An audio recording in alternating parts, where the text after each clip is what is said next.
Minecraft svet.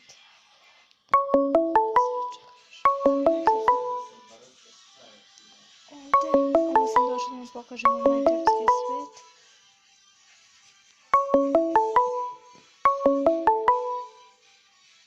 A možemo da istražimo pećinu.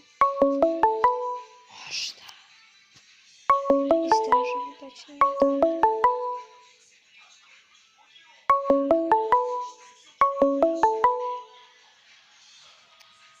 Kraj videa. Like i subscribe na moj kanal.